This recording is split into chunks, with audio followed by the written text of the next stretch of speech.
with today is part 3 of our goal setting. Hopefully, you've gotten through why goals are important and how to set your SMART goals. Those are parts 1 and 2. If not, feel free to go back and review those. Otherwise, now that you've set your goals, how are you going to stick to them this year? We have a few ideas to help keep you motivated.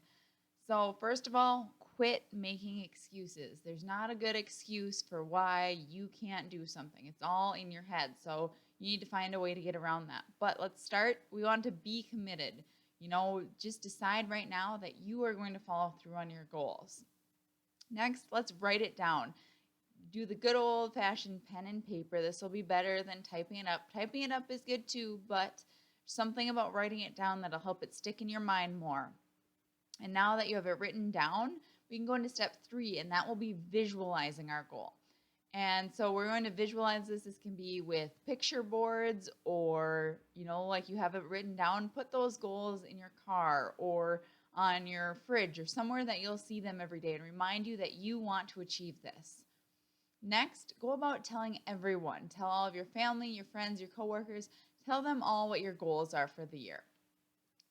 Once they ask about it, it'll keep you motivated because, like I said, they will ask and you'll want to be able to tell them that you've made progress.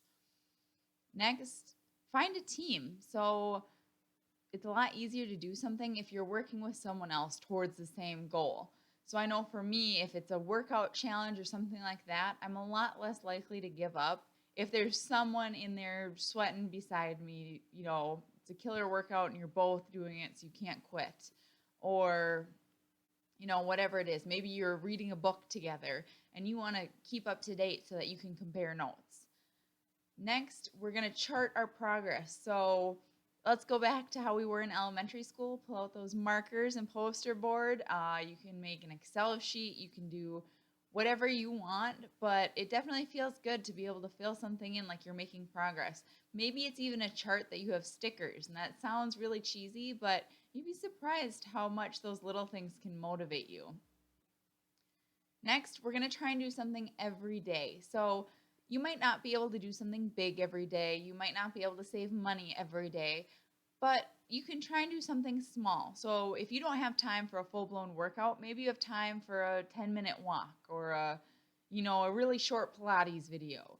Or maybe you say, I'm not making as much money this week, but I'm going to pack my lunch and try and save money that way.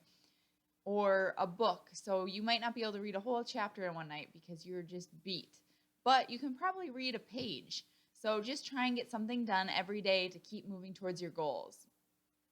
Then next, let's not stress as much and focus on the negative. Let's turn everything into a positive. So again, if we're looking at money, say you're trying to save for your kids' college. Instead of saying, well, I'm never going to be able to send my kids to college, so what's the point? Turn that into, wow, if I save anything, our kids are going to be so much further ahead than other people because most people don't save anything for college. So just try and turn everything into a positive.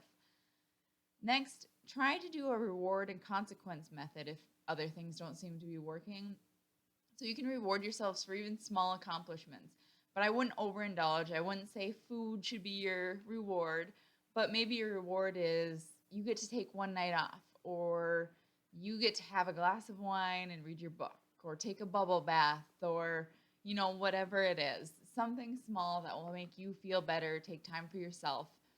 Now, a consequence, this doesn't have to be severe, but you could say, I have to donate money to charity if I don't meet my stepping stone goal by this date, or I need to do whatever your consequence is going to be. Just something that kind of motivates you that, I can hang on to my money then, but it's still going to a good cause if you're donating to charity.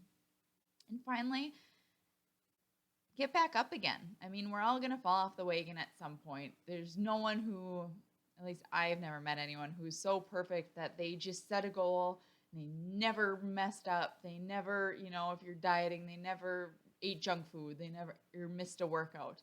That's just not realistic. So the best thing you can do is say, you know what, today I didn't do so good. Tomorrow I'm going to do better. And maybe there's still time tonight that I can start to do better today. We don't need to wait till tomorrow to try and fix our mistakes. And, sometimes things come up. So with our savings goal, say your car breaks down and it costs a lot of money and there's no way you're going to hit your savings goal for this year. We can always, you know, we're going to save as much as we can. Don't just give up because you can't get to your original goal. We can adjust those goals. You can adjust them down or up, but keep working towards that goal. So your savings, say you were going to save $5,000 and you just had to do a $3,000 repair in your car. Well, you can still aim for saving $2,000. And then once you hit that, you can put a higher goal in there, but you should keep working towards your goals no matter what. So just keep getting back up and try and be resilient. So those are just a few tips and tricks that we use to try and stay motivated. If you have other suggestions, we would love to hear them. And if you'd like to be accountability partners with us, feel free to comment on what your goals are this year. And we'll be checking in every month with our goals so you can keep us accountable too. And tomorrow we will be revealing our 2017 goals. Thanks.